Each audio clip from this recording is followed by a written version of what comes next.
Yo, welcome back to Let's Talk Everything 414 podcast. Y'all already know what up. At the end of the day, I had to do a live this morning. All right.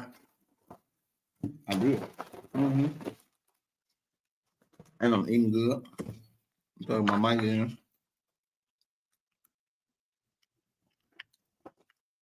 Make sure I'm plugged in. I think I'm plugged in most definitely, gang. Y'all hear me? Let me see. Yeah, I'm in there, gang. At the end of the day, man, welcome back. Top of the morning, everybody. I got a little video that we're going to watch, and we definitely going to watch it. We're going to get into it and learn a little bit about if the U.S. is on the brink of collapsing. You in the dig? Americans have a team approach. We either have to designate what hate speech is. That's a buzzsaw.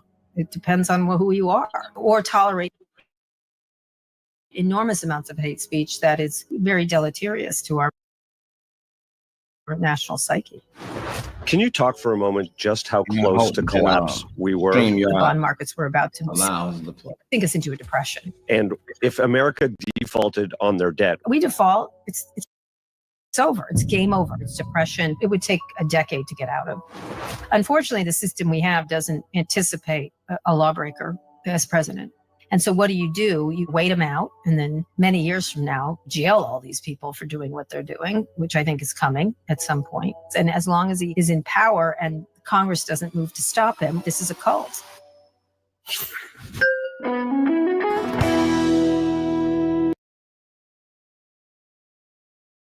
Hi, everyone. Hey, like 3 days ago, we actually met and see each other.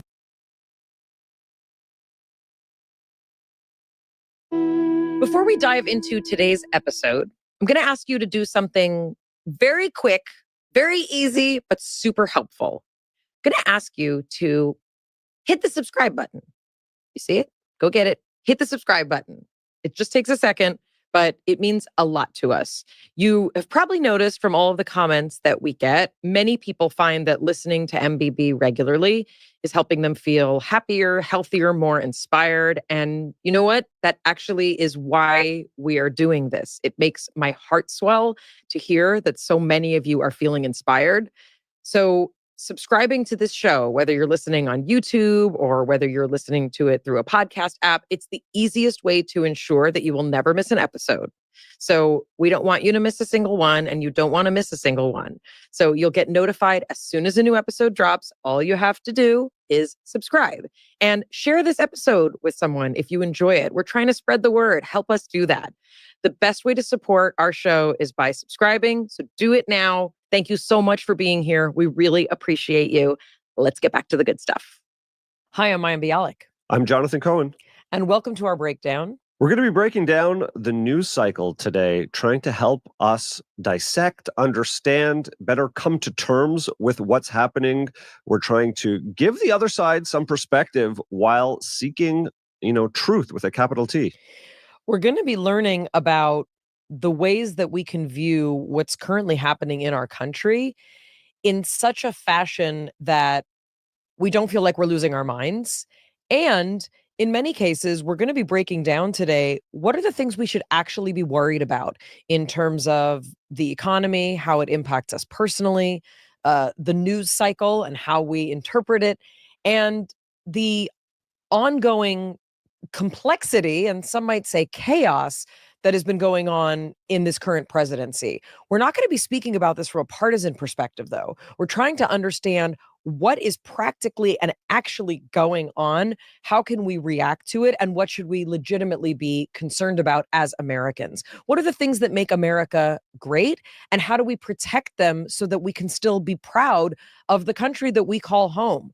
We're going to be talking with Kara Swisher, once referred to as Silicon Valley's most feared but revered journalist. She's kind of the oracle of the tech world. She's the host of Pivot with Scott Galloway, who we've had on here, and also On with Kara Swisher. She's the editor-at-large at New York Magazine, contributor to a bunch of other news organizations, and her best-selling memoir, Burn Book, A Tech Love Story, details in particular her relationship with Elon Musk and how it evolved. And she's going to be joining us to talk about all things news, tech, and politics in ways that we can really understand and wrap our heads around. Break it down. Kara Swisher, thank you so much for joining us on The Breakdown. No problem. Thanks for having me. We're really grateful to have the opportunity to talk to you, largely because so many people are confused about what's happening in this country in particular, and obviously that ripples out to the world. You know, every headline is some version of words like unprecedented, crisis, verge of collapse, Yeah. and then And today, too, with the stock market is really down again. I mean, I literally had to check the news twice between getting dressed and talking to you just to make sure I literally didn't miss anything. And I think that's what a lot of people are feeling. There's this, there's kind of, there seems to be some sort of chaos that's just sort of like hovering, It's not hovering, it's the presidency. I mean, that's the problem. I mean, one of the things you think about, there's an expression in tech called who's the adult in the room? You know who the adult in the room is? The stock market. The stock market has decided that Donald Trump is a chaos monkey and doesn't want any part of it, and so is not going to reward him. So the only one, he's got a room full of people, the cabinet room, who's just lying to him or else believes the nonsense, what they just did, which was unplanned. And I hate to use the word unprecedented with Donald Trump because he always does things. So he's just chaos monkey is what you have to think, throwing feces around the world, essentially. And so the Wall Street is not like that. Wall Street just says, this isn't going to make us money. Nobody likes chaos in their lives, in their general lives. And Wall Street absolutely, and same thing with corporate America, doesn't like not to know what's going to happen, what the next thing's going to be. And this red light, green light, and then driving us off the cliff thing is just beyond belief. And now he's got the yips. He said everybody was yippy. In fact, he was yippy, and appropriately so, because the bond markets were about to sink us into a depression. If he had not done this and pulled back, although it should have been just remove them altogether, so you don't have this uncertainty of whatever 90 days is, we would have been in a real trouble with the treasury bonds and everything else. So what if recording high-quality content, editing like a pro, and streaming like a star was as simple as hitting? So first of all, that's helpful as a general framework, but I wonder if you can sort of address kind of right off the top, why is what you're saying not simply a partisan argument? Meaning, I'm mad we didn't win the election. This is sour grapes. Can you explain a little bit why this is not about what party you voted for? Yeah. I mean, you can be angry about the deportations and the grabbing people off the street. That is unprecedented. Also, well, it's not actually. It's happened in our country. That's not true. It's happened many times. Unfortunately, we all look back on it and think we should never do that again. But I think when it comes to money, if you have a 401k, if you have kids in school, if you want to use a 529, if you have retirement, if you just want to buy a house, everybody has a concern in this kind of economic chaos that was not. It's not the issue isn't China. The issue isn't Europe. The issue is one person decided to do something that was wrong, just and based on false math, and decided to pull this thing when the global order had been doing rather well, and now there were ways to. It's just like the Department of Government Efficiency. Nobody's against a better, more serviceable government. Nobody is against that. But trying to do this fishing expedition that doesn't really find that much fraud, that isn't really about reform. It's sort of the old Silicon Valley: move fast and break things, but move fast, break things, and then have no plan of fixing them whatsoever. And I think anyone who wants to buy a house, who wants to send their kids to school, who wants to save money, has to be concerned about this, wants a job, because now companies, they're not going to expand. Why should they? Because it's chaotic. And so if you're someone, and say if these T-bills went up, the yield went up, nobody could borrow money. We could not invest. We could not, you wouldn't make a factory right now. If you were thinking of expanding, you stopped thinking of expanding. You also stopped thinking of hiring. You thought about laying people off. And so, I think creating constant chaos may be fine for Donald Trump because that's where he lives in his chaotic head. But for the rest of the country, most people depend on dependability and the rule of law, because without the reason people come to our country and invest in our country is because we have the rule of law. Now we don't have the rule of law, or he just keeps breaking things. And so people will start to make alliances elsewhere. Europe will start to ally with Canada and India and China even. This has been a real opportunity for China, and not us, because we're not a dependable, lawful place. And so no matter what your partisan thing, if you seem like a chaos monkey, nobody wants to hang out with you.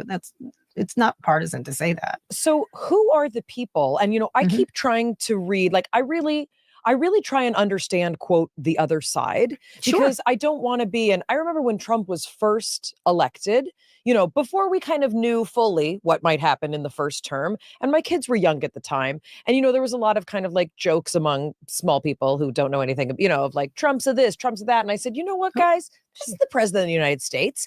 Let's Mhm. just give it a second. I don't Mhm. want you to be these like, we're liberal children and we wave this flag. Let's just give it a second. It didn't take that many seconds for Trump to start Right. using words that I don't allow my kids to use at the dinner table. And then it became clear, okay, we're playing a different game. But Right. even still, I try and see, what's this quote other side? Am I just being blinded by, insert? Correct. You should, Yeah. as you should. So when I read the quote other side, I'm reading like economists and I'm like trying to understand it. When you talk about it, it seems very clear to me, but I wonder if you can try and help us understand, what is this other side? Is it that they're so defensive of the president and the establishment that they have to lie? Is that what's happening? Yes, that's what they're doing. Because let me tell you, off the record, they'll call me and say, "What a fucking lunatic!" Like that's the worst part of it. Like, they're sort of like, "Well, we don't agree with this, but we're going along," and so you can't. It's a really interesting dichotomy is in that none of them. Now, what happened here behind the scenes is the pressure. Even Ted Cruz was breaking away. There was so much pressure and Fox News did, which is important to Trump because that's all he watches all day, like my mother.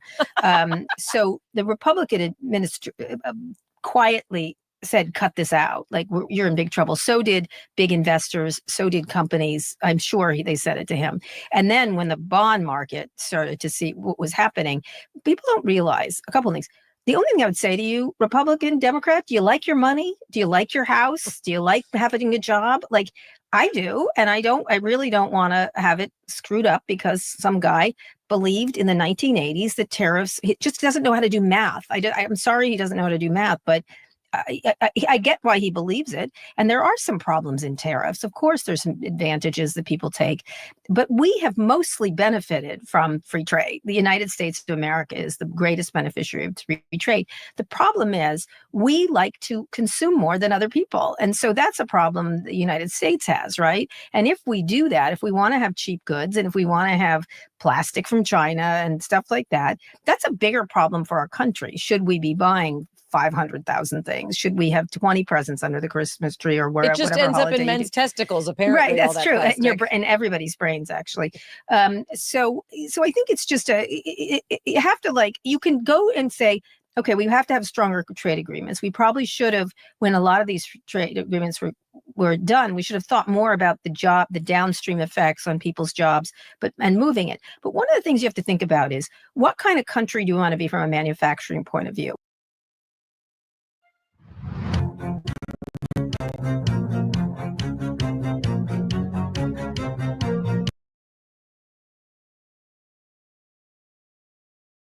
Do we really want, like, the Howard Lutnick, who is, I didn't realize how dumb he is. He's really quite dumb. He's like, we were going to bring Americans back and screw little screws into.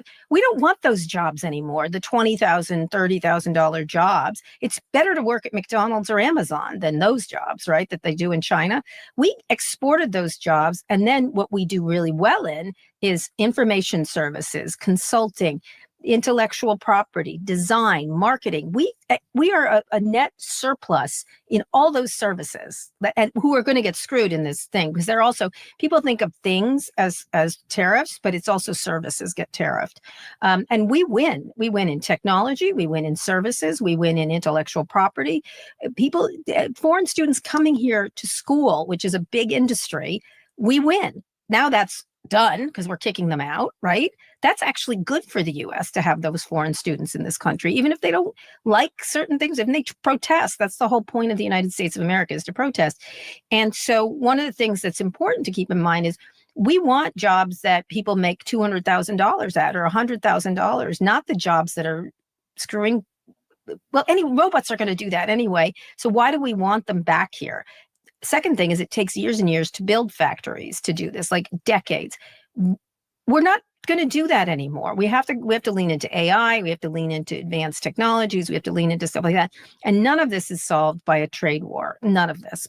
We're never going to make plastic toys in this country. It is never happening again, ever, like ever. And it's a good thing because we moved on to better jobs. The way Chinese want to move on to better jobs, they don't want those jobs either. But we exported those jobs, and now have to figure out what are the higher paying jobs that we do well in. And we already are showing that in technology, as I said, services, intellectual property, marketing, design, the higher level. And that's where we should want to be as a country. And that means we need better education, we need retraining, we need all kinds of stuff like that.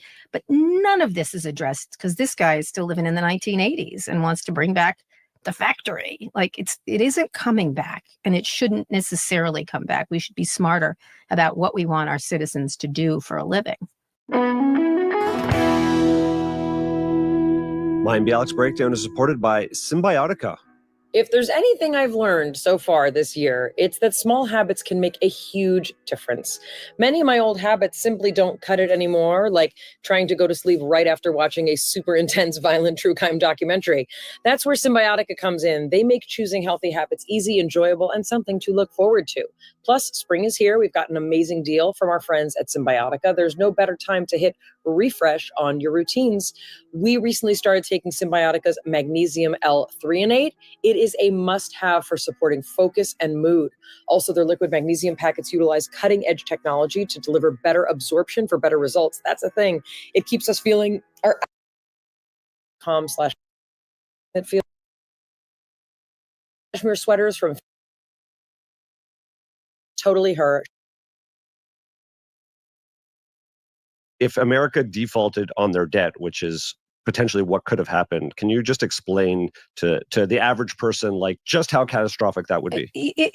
What the yields are just what you pay for it. So it went up to 4.75%. It could have gone to 12. It went to 12. It's over. We owe so much money on our national debt. It's as if your mortgage rate went up to 100 when it was at 7 or whatever. Everybody knows that. If suddenly you're paying $10,000 over $1,000, it changes your entire budget. You can't afford it, essentially. And so we would default on those. There's no money. There's no money to pay it. And so people, especially the Chinese, own enormous amounts of our treasury bills, right? They are our creditors. So they could screw us anytime by selling these. We take their money and use it to have a deficit, right? Or to give money, a tax break for the rich. We use that money and hand it to someone else, presumably to create industry. It's not true. It's a tax break for the rich. And so we use that money, and it's been used and allocated elsewhere. And so the only way to, even if we got rid of all the services, we still owe the money, right? It doesn't matter. It's still a debt. And so if it costs more to borrow money, that means everybody is going to cost more to borrow money. And it would have been disastrous. Like you couldn't borrow money. You just couldn't borrow money. There'd be no capital. One of the great things about this country is the free flow of capital and the free flow of money in our society. And so if you wanted to open a bakery, you couldn't do it. You couldn't afford it. You couldn't afford to open a bakery. You couldn't afford to pay down debt. And so the government is the biggest one with the biggest debt, and therefore would have been squeezing out everybody else. But then they couldn't pay it back. So if the U.S. defaulted on its debt, we're considered to be the most reliable country. People, other countries loan us money so that we can keep going. Where, you hear about the government always trying to raise the debt ceiling. Like, what is the practical ramifications, like, to people going to the ATM and taking cash out and buying things? Hyperinflate. You'd go with a wheelbarrow because inflation would soar because the government would presumably print money. And then we're a really bad third world country who, people go with buckets. That's why, like, a lot of countries got into Bitcoin initially, way back when, the hyperinflation of governments doing things like this and defaulting on loans, situation where capital fled from a country. And right now you see that happening. European stocks are up. Investors are going to Europe. They're going to elsewhere to invest their money. Lots of European stocks are killing it right now because it doesn't feel safe here. And then these crazy PE ratios that a couple of our companies have, get killed. And the people that are really carrying the stock market are the technology industry. And therefore, if the technology shares suffer, if they get a cold, everybody dies. Like that's really pretty much it. And so everyone always says Wall Street isn't mainstream, but it kind of is. It's all related to each other, and people's it all has reverberations around capital we raise and what we can do. But a treasury, we default, it's over. It's game over. It's game over. It's depression. It's nobody. It would take a decade to get out of, at least, if not longer. I want to go back to some of what you mentioned about the faith that people historically have in what many of us consider, the American dream, right? And in particular, how that relates to, well, many different freedoms, right? And I want to tackle freedom of press, because one of the sort of hallmarks, and we had Connie Chung on, when she had her memoir out, and she's great. And what she talked about was a really interesting thing, even at the time of reporting on Watergate. She said everyone has their own political perspectives and flavors. She said, but what news used to be was an attempt to get at the truth. And while there are angles to that and there are biases to that are inherent because we're human, she said there was always a fundamental notion of, for example, if the government is doing something deleterious, news on both sides need to report that equally. And some of the things we've seen, are restrictions on what press is allowed. Well, like with the AP. Right. Like this is bad with a capital B as far as I'm concerned. The notion that you have to call like the Gulf of Mexico, the Gulf of, like, send me to prison. Let my children see that Maya Bialik was taken to prison because she wouldn't say Gulf of America. Stupid. Can you talk about what freedom of press, and I think it also relates to kind of legacy media, because I think this is something that we're sort of seeing that we're kind of all in this like spiral of. Can you talk a little bit about this? There is some very exciting stuff going on in media. I've been one of the early media entrepreneurs sort of shifting away from legacy media. But explain to people why we need to do that. And it's not just either left-wing or right-wing hysteria saying legacy media has a problem. Well, it has a problem because it has a business problem at its heart. There's a lot of problems. It's not making what people want to eat. Just if you're a restaurant that makes things people don't want to eat, they don't want to eat them. And so the way you're making them, the way you're delivering them is not what people want. And so younger people, and actually adults, not just younger people, want their news in different ways. And it's shifted, just like it shifted from radio to television, et cetera, newspapers to radio to television. That's what's happening. So there's a consumption issue happening. And newspapers for sure didn't pay attention to it. And that's one of the reasons I left the Post. And I was like, everyone's going digital, my friends. And so you better figure this out. The second thing is an economic issue, which is that is now dominated by Google and Facebook. All that advertising, they run the whole gamut, and that's where advertisers have moved away from television first, newspapers and stuff like that. And so everybody finds better ways to market, and so their business is gone, right? So subscribers are gone, the business is gone. The advertising business, and then something kind of silly with newspapers are classifieds. Classifieds used to be a very big moneymaker. Well, Craigslist came and collapsed it completely. And they collapsed it such that it's never coming back. Like, that's the thing. Like, everyone's like, oh, we'll do something else. I'm like, there is nothing else. There's nothing else. So the only other choice you have is to cut costs or find new, fresh ways to do media. And lots of people have done that. I think one of the things Connie was talking about was the idea that, so if your economics are getting kicked out, you can do less and less, and therefore your business dies. It's a kind of a spiral. And so you have to reinvent yourself in a really significant way. And most of the legacy media companies have enormous costs. I mean, you worked in television, the town car, the this, the that. Like, you can't have that anymore. It just doesn't, the costs are out of line. Too many executives. I'm sure you've been plagued by executives calling. There's like 7 of them. What do they do? I don't know. It's not efficient, right? And so the way Hollywood was operating, for example, and that's a good example, or newspapers, was in a high cost system, but it was high profits, it was high revenues. And then the revenues collapse and then the profits collapse, and they still had the system in place. And so that's really pretty much what happened. The other thing is, as consumers especially got them in different places, they went for the low cost alternatives. And since news was now flooding the system, it used to be scarce, now it flooded. And a lot of it is not reliable or fact checked or anything else. then you have kind of like shoddy products everywhere, and you don't know where the real stuff is. And then on top of that, people, especially in the Trump administration, have been suing. They're trying to change the laws around media libel and stuff like that. They're really trying to overturn Times versus Sullivan, and therefore they can sue people to quiet them, right, out of existence. The settlement with ABC, the attempted settlement with CBS, even Mark Zuckerberg paid a vig, even though they did nothing wrong. To get him off their back, because he could now use the tools of government and also the legal thing to attack people, which is why he's also attacking the lawyers, so they can't defend you, and therefore you have no avenue but to settle. And so really you have an economic and consumer collapse to start with, and then it moves into where we are. But it doesn't mean there's not some really vibrant media stuff going on all over the place and on all sides of the spectrum. Talk a little bit about the freedom of press issue. Why should people be especially disturbed by the restriction of AP or really any media that any president doesn't like? Because it's in the First Amendment. It's the first. So it must be the most important. It's first, it's there, it's short, it's enshrined in the Constitution that there should be, the government shall make no law that restricts the freedom, among other things. There's a bunch of things in there, but they cannot do this, what they're doing, trying to restrict it. It just says it. It's not even like, what do they mean? They're very clear. It's very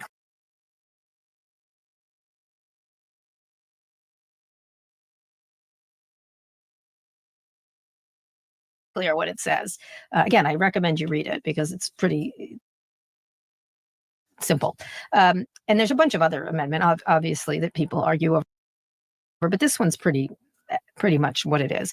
And so it's not what Trump is doing, and what many people have done before that, is even if it's in the Constitution, they just do it anyway. And then you have to defend yourself and spend money doing it, right? And so time and money can silence people very easily. The other thing is that we have an idea in this country that media has been fair and balanced, whatever Fox News wants to say. It hasn't. Ever until Watergate. There was a short time during Watergate when everyone was it was so explicitly a government corruption that newspapers got, touted as being the saviors. But mostly people have hated journalists since the beginning of our country, beginning of the founding of our country. And it's been very partisan.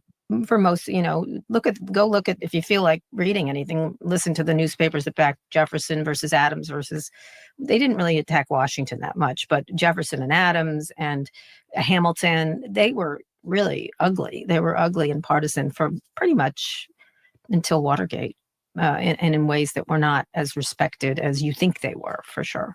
I want to kind of double click on free speech here, because it's boiling over into some very, very uncomfortable intersectional places.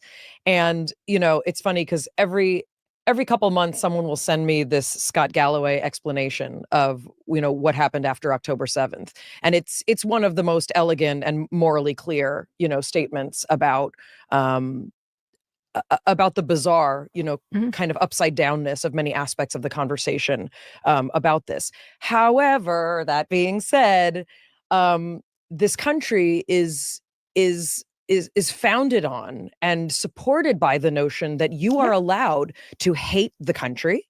You are allowed to burn the flag. You are allowed to be extremely upset. You're allowed to protest. My parents were tear gassed. My parents had sit-ins to allow Black students into the public school system. I was raised by, the principles of the civil rights movement. And also, what Trump is essentially doing is saying that there are certain kinds of speech that will take your funding away, and there are certain kinds of speech that will make people question, can you deport someone for free speech? The answer is no. Can you deport someone?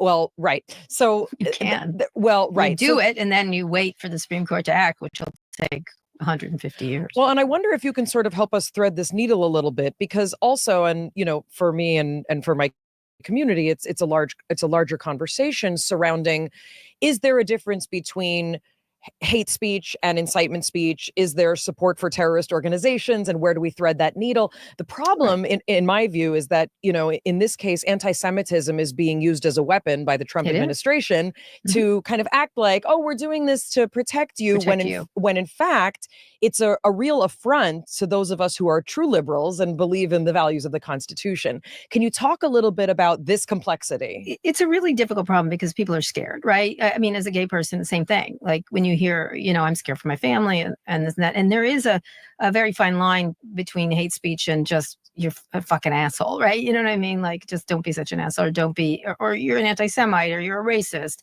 And one of the things we've tried to do in this country is protect from the worst people, right? That say the terrible things. That said, there are some instances where, like, I had a very famous back and forth with Mark Zuckerberg many years ago when I was doing an interview with him, and I was talking about Alex Jones, who I think is a heinous piece of shit, who was saying these kids who were killed in Connecticut were child actors, et cetera, and really tormented these parents. And finally they won in court, but they won because of copyright infringement, not because of free speech, which was interesting. Anyway, they got there. He's not able to pay them, but they won in any case. A bit of an empty victory, but not really. He lost. And so we were talking about that. And my whole point to Mark was, okay, you're not the government, you're a private company. You can make rules, right? On your platform, what you want the rules of the road, just like a restaurant can, just like anybody else. And so one of the things he tried to do, and I said, you have these rules on Facebook and he's violated every one. Why isn't he kicked off? That's all. Why have them? Like, don't have the rules. Why do you have the rules? Like, that was a pretty simple question. And he was, hemming and hawing because he just didn't want to do the rules, essentially, even though he had written them themselves. And so he said, let's switch to the Holocaust. And I was like, oh, no. Sorry. That sentence never went anywhere good. No, I know why he did it. I'm sure a PR person, he happens to be Jewish, was like, as a Jewish person, I believe everyone should say what they want. That was where he was going. I happened to be a Holocaust studies minor, so I knew a thing or two. And I was like, okay, let's go there. And he famously didn't finish college. And so he starts going on, and he started to talk about Holocaust deniers on their platform, which there started to be many. And I find that very dangerous if you're running a platform, if you let them go on, because real truth mixes with lies, and then it gets all muddied. And so as a purveyor of information, the New York Times doesn't put that stuff on its front page. As a publisher, you should exercise restraint in terms of people who lie. That's my feeling if I ran the place. And so I pointed out to him that in years to come, if you allow Holocaust deniers free reign and not kick them off, you have a toxic stew that later really manifests itself into anti-Semitism in a massive way. And it's historically, propaganda works that way. And so he said famously, well, Holocaust deniers don't mean to lie. And I was like, wow, they're kind of the definition of liars to me. You always wondered why that app didn't exist. Now you can make it. Meet Replit Agent. Want a custom workout plan? Make an app for that. Have a great idea. And they're vicious and malicious. I mean, I liars. appreciate his dipping into subjective truth. That's not exactly what I go to him for. They really do mean to lie. That's their whole goal. And and I think he was missing the point. He thought he was the government or something. I don't know what was in his not very intellectual brain, but it was really interesting because these are the people in charge of things. And what happened is downstream, it got ugly downstream. I was worried about what was going to happen later if these people had full access to the biggest news platform on the planet without the people at the top of this news platform having any responsibility for what happened. And the same thing with January 6th, everything else. They just let it go. And they're like, well, speech will sort it out. I'm like, but it doesn't sort it out. It makes it worse. And so I think there's a good debate to be had. So can you talk about what happened downstream? Yeah, downstream anti-Semitism, the rise, which is pervasive in our society since the beginning of time, unfortunately. But it became, when truth mixes with untruth wins every single time.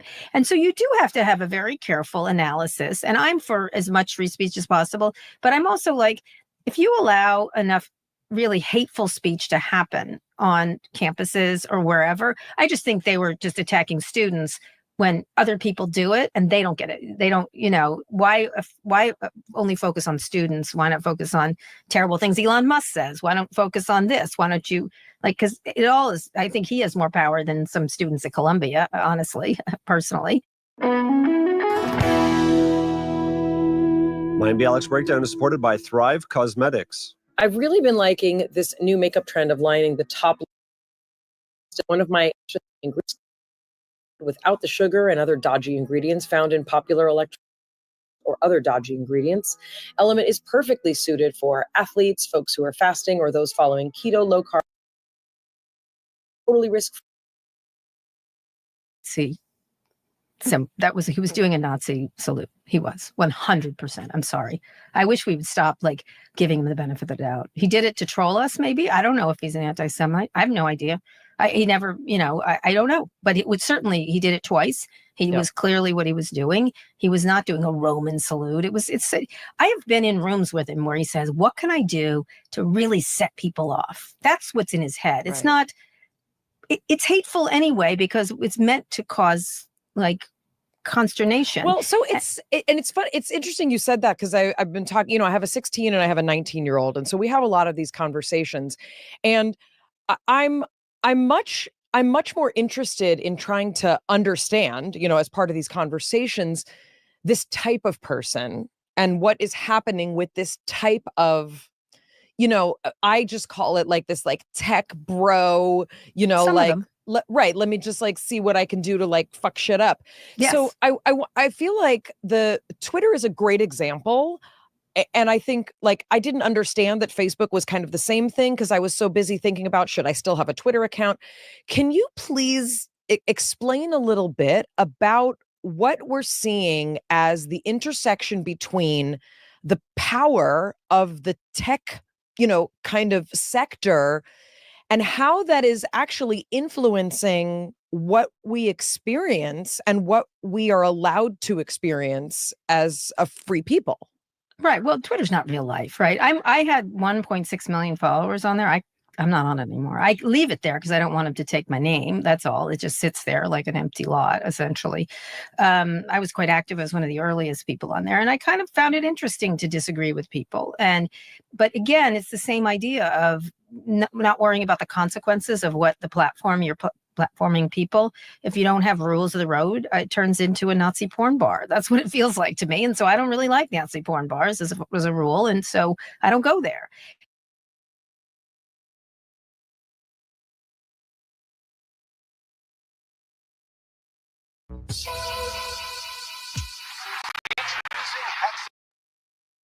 Multi-FX plugin from Serato.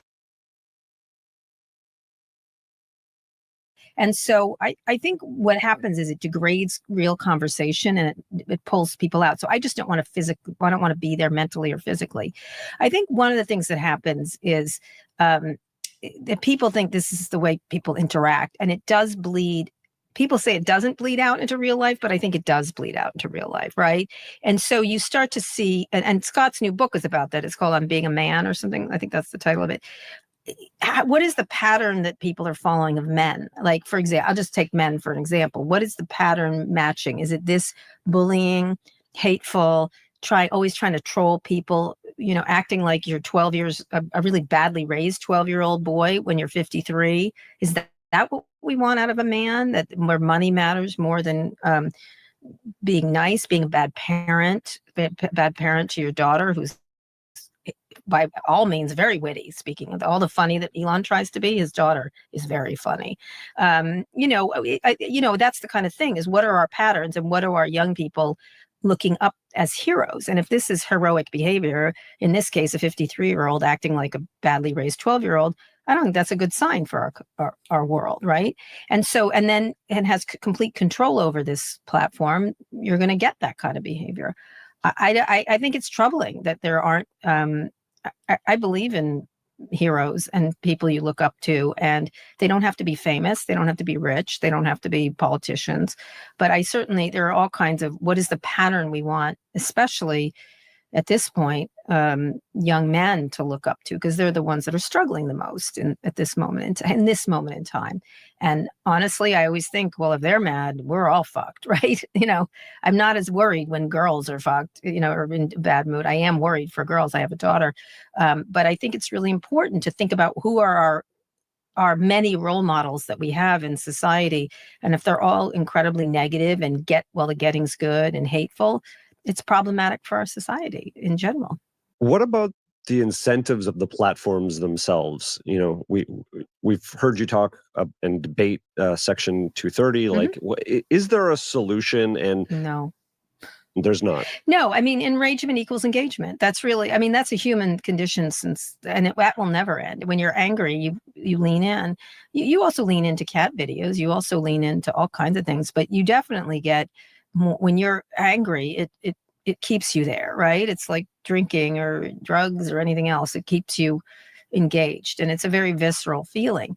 It's also a very visceral feeling for humans, and especially Americans, to have team approach. Like, I'm on this team. This is my team. Like, so that's why you see a lot of the wearing of hats and the wearing of t-shirts. Hats particularly are real nice hat you have, by the way. But it's a communications, like it's kind of what the colors you're wearing and stuff. Like, gangs are like that. Football teams are like that. And so I just think it's the problem is Section 230 was designed to protect these companies when they were young, to be able to grow, because they would have been sued out of existence. And now they have no liability. But removing it is sort of like removing the heart. You really can't take it out now, because they would be sued out of existence. So what is a way to have these companies have liability that they justly deserve and go to court and have their day in court, positive or negative, without absolutely decimating these businesses? And so that's the difficulty of it, because they want to pretend they're platforms and not publishers. I contend they're publishers and platforms at the same time. And that's really hard. I don't have a solution for this, because it's we either have to say, just designate what hate speech is, which of course then that's a buzzsaw, right? It depends on who you are. Or tolerate enormous amounts of hate speech that is very deleterious to our national psyche. I mean, smaller platforms have tried to have algorithmic transparency where the user can control the weight. And that seems in theory to be a possible option, but also then you're asking people to engage in a way that they probably won't. Like, are they going in and manually adjusting their settings and asking to be shown both sides of things? And then or you create products, right? Different products that are successful. I just think it's very hard to beat anger as anger and teamness and fear. I think fear is a really big motivator. And a lot of these things, I don't know how old your kids are, but the stuff around teen girls is really disturbing. All the statistics, what's going on around self-esteem. It's very hard to look away. The problem is a lot of this is addictive. It's all addictive. I mean, a lot of it, all of it. So it's addictive. It's a product that's addictive, necessary for your job and your social life. And it's endless. And so it's worse than drugs, right? There's only one other industry that calls its audience users, which is drugs, right? So and in drugs, you don't need for your work, right? You just like them, or if you happen to like them. So it's a really difficult thing. You cannot unplug from the digital world because of the way we have designed our world. And it's necessary. And so you're necessarily attached to an addictive and often angry medium, and that's problematic. We all know how important music is, but also how difficult it is to create and to find copyright-free music, for example, for YouTube videos. In today's video, we are hoping to introduce you to a tool that makes music creation less intimidating, and something you can use to create songs in just a few minutes. This is an option if you want to play around with music that will perfectly fit your YouTube videos or other projects without having to learn everything about music creation or pay a lot of money for a custom-made song or a music license. Today's video is sponsored by Murica, a new AI-powered music generator that lets you create songs using a reference track instead of the usual abstract text prompts. If you're familiar with tools like Suno or Udio, you know that they typically rely on text prompts like upbeat jazz fusion or dreamy indie pop. But that's a little limiting. Murica's different because it uses actual music as the prompt, so you're not struggling to describe the vibe, you're showing it. To start using Murica, simply go to their website using the link in the description below. Once you're in, you'll see a clean and simple interface. The website is very simple and accessible, so there's no need to be a pro music producer to get started. Everything is laid out so anyone can pick it up.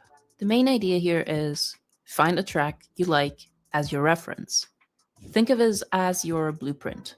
You could use a sample you made yourself, a track with a similar energy to what you want, or even just a piece that has a specific vibe that you're aiming for. This makes it incredibly useful for YouTubers or filmmakers who need background music that fits a certain mood without having to craft it from scratch. Let's go over how to actually create a song in Murica. First, click the Advanced tab, and then the option to upload a reference track. You can drag and drop or browse your files to select something with the feel you want. This track could be anything: a simple loop, a sample with specific instruments, or even a beat you created but want to develop further. Once you upload it, Murica immediately analyzes that track. It picks up on things like tempo, rhythm, mood, and instruments. This is why Murica stands out when it comes to AI-generated songs. It learns from exactly what you want, instead of guessing based on text. So I'm on board with Mhm. this analysis, right? And there are certain things that I, as an individual, or if I'm speaking for other people, like I can limit my time on these platforms. I can remove my account from, let's It's say, I hard, cannot though. have an X. No, but I could not have an X account. I can go to, Blue Sky where all the liberals are and we can all talk to each other. But for me, like what I really want, like as a human being, is to not have to think about any of this fucking shit. And then what happened is Mhm. that I see Elon Musk, who I just don't want to think about him. Yeah, me And neither. he's now literally, he's in the White House I in know. ways How that do you I'm think I feel? I moved to DC and now he's here. Like I moved away from him. He followed you. He Maybe he did. followed you. He so I did. feel very